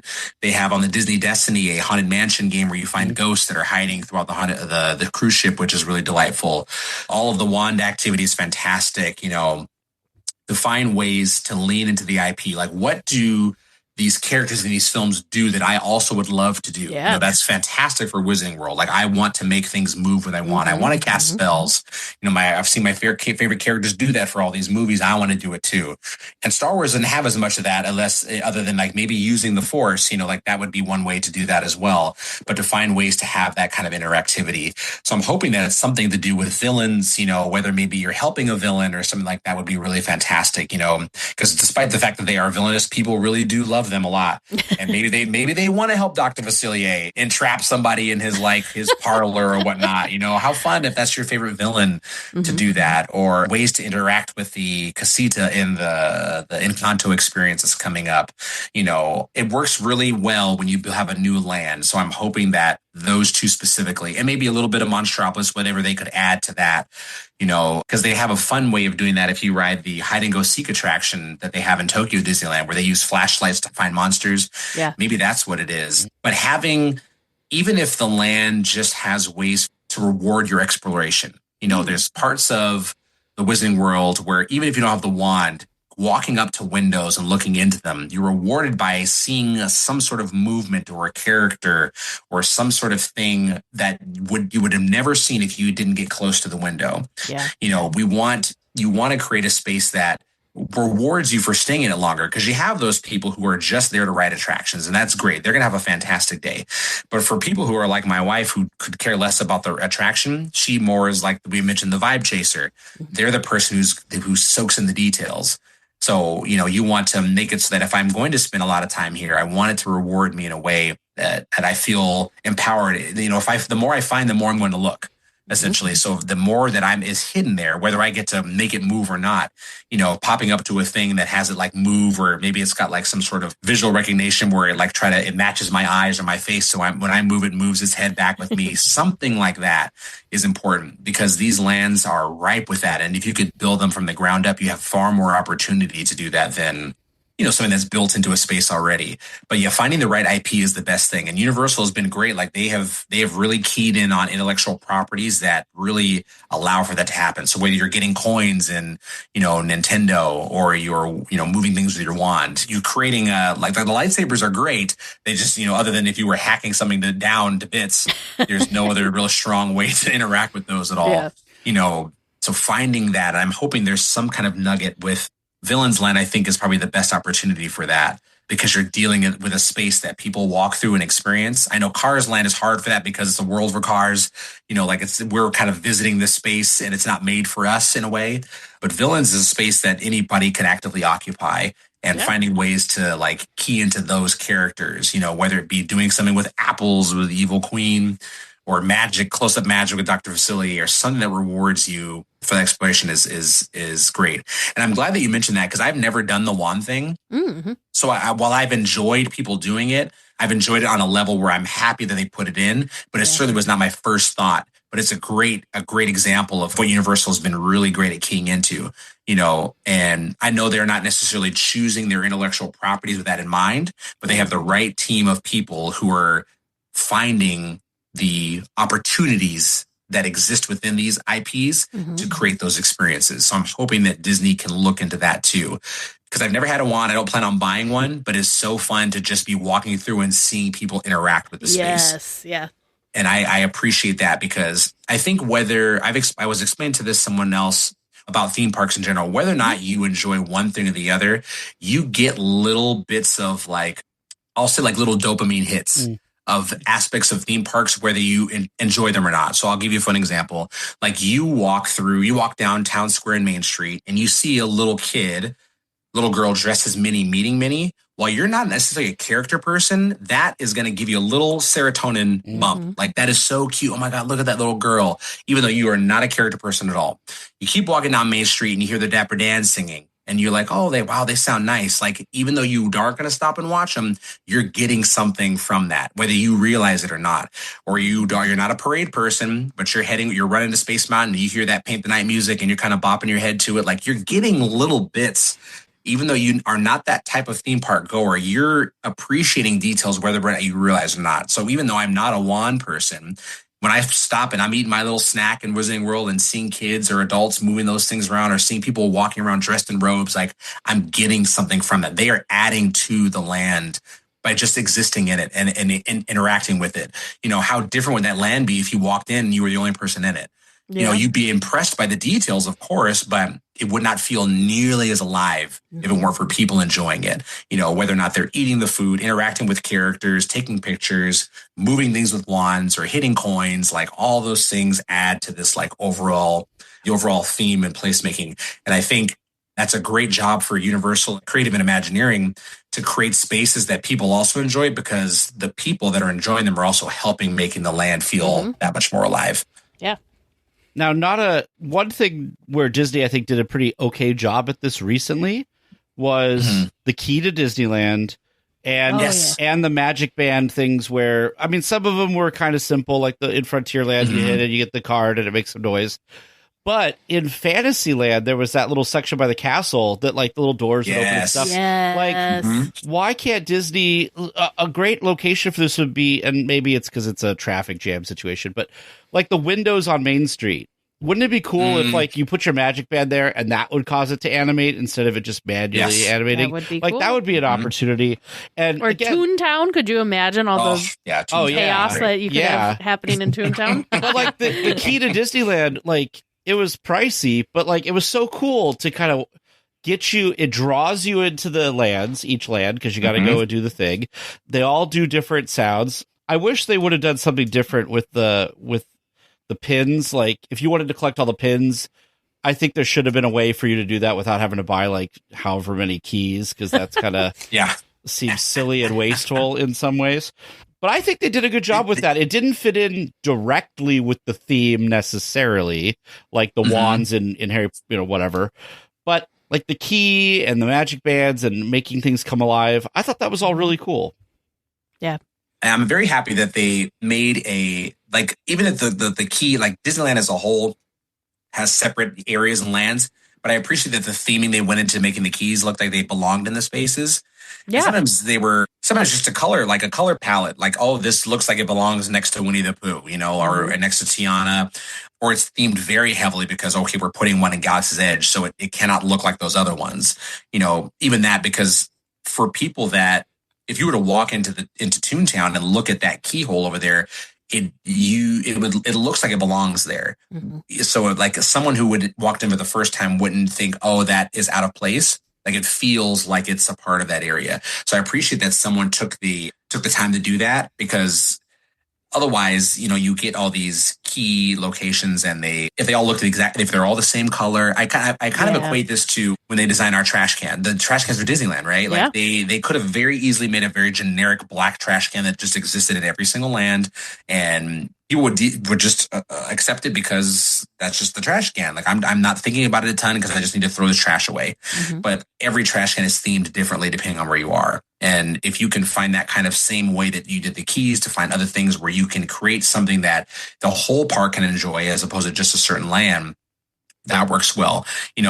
Not too different than when they celebrated their 50th at Walt Disney World with the statues. Yeah. Where like the statues, even though it was very simple, it made people want to seek the statues out to see what they did, what they were going to say if music played like that. Because sometimes like, oh, I'm not necessarily looking for them, but, oh, I'm just happening to pass by one. Let me see what it does because I'm standing right here, to get these little things like that. So I'm hoping, and if Disney can find ways to integrate it with the Magic Band so it's not like another purchase you're making, that would be even better. Because yes, they 100% could make another key, or like Wizarding World, another wand.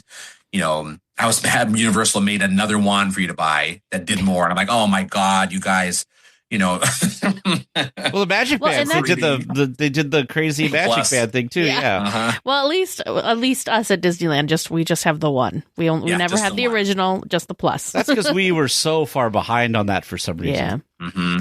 And I'm happy, like, if you, like, the Magic Band Plus now works like Disney Cruise Line, Walt Disney World, and Disneyland. So thankfully you only need one for all three things, which is great. And if they have any future advancements for that, like for other theme parks, whether they put it in Paris, or Hong Kong or whatnot, it's still just Magic Band Plus. Because they very easily could have made you buy a Cruise Line one, right, and a Walt Disney World one, and a Disneyland one. So I'm at least happy for that, this, even though they call it Disney Band on the Cruise Line and not Magic Band Plus.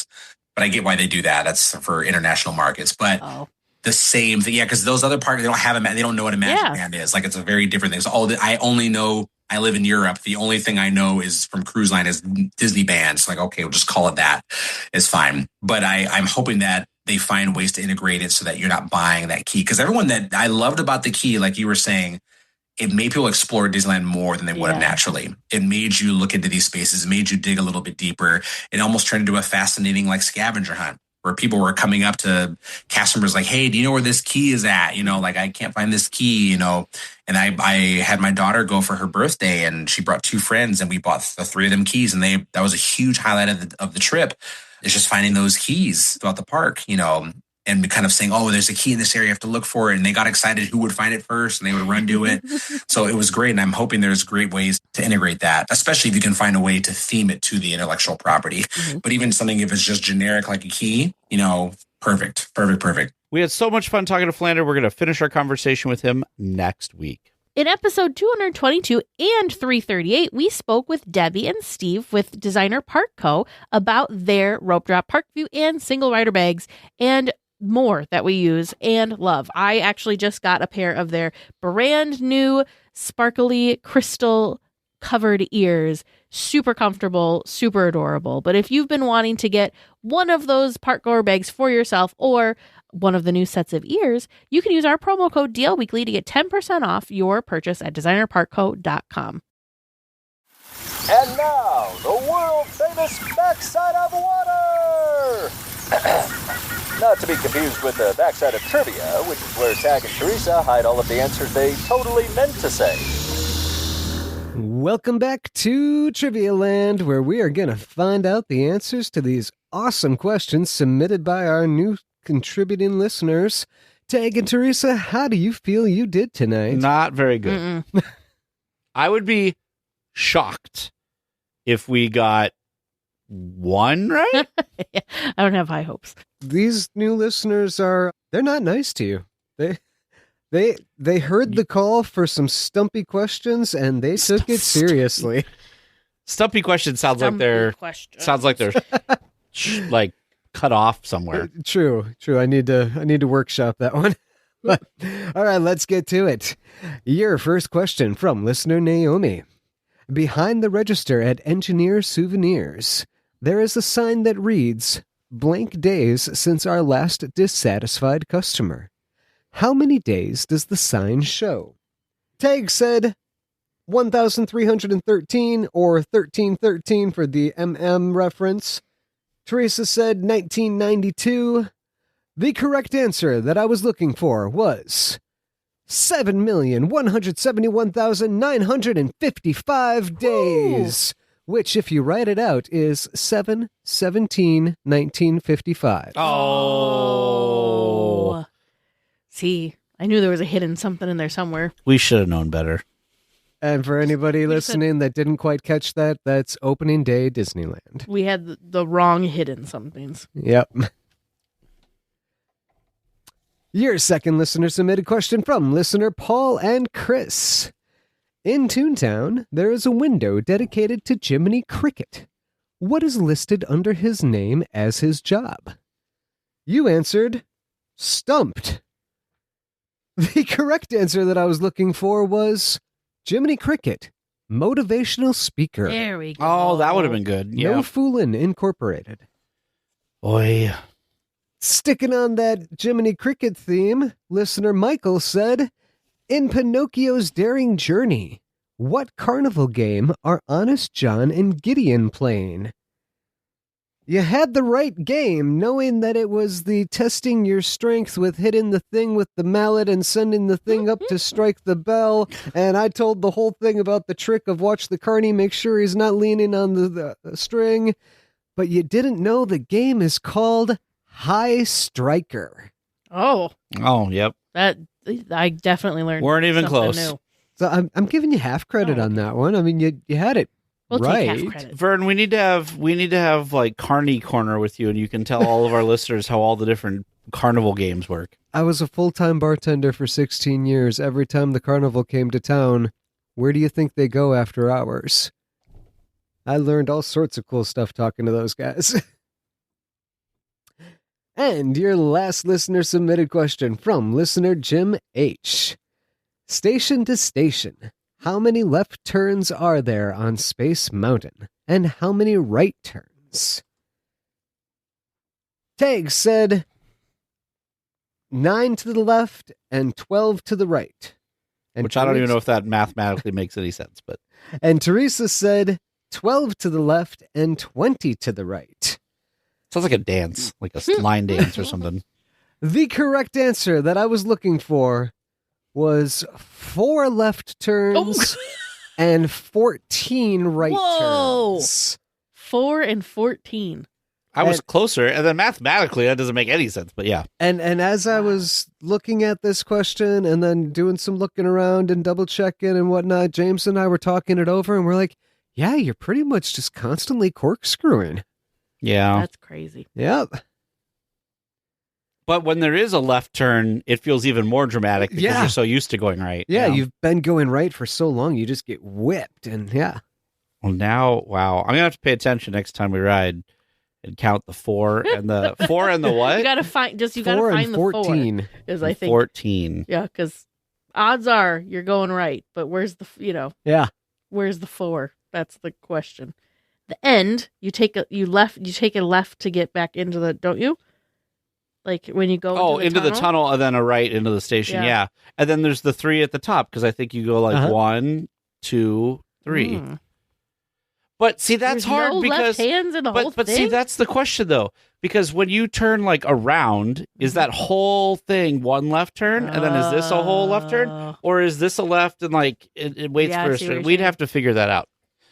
Anyway, Define turn. good questions, everybody. That was crazy. We learned a lot of new stuff this We week. did learn a lot of new stuff.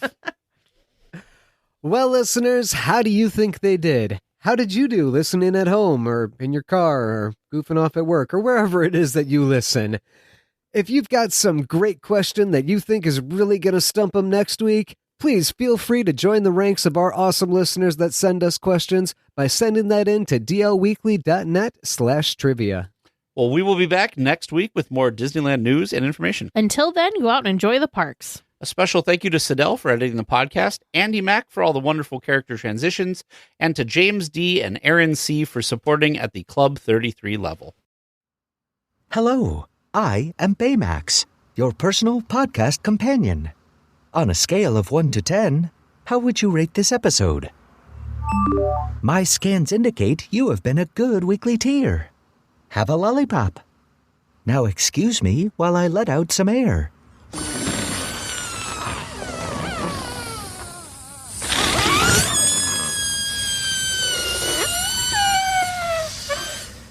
Goodbye. If you like the show, please take a moment to rate, review, and subscribe. It really does help the show to grow. Thank you for listening.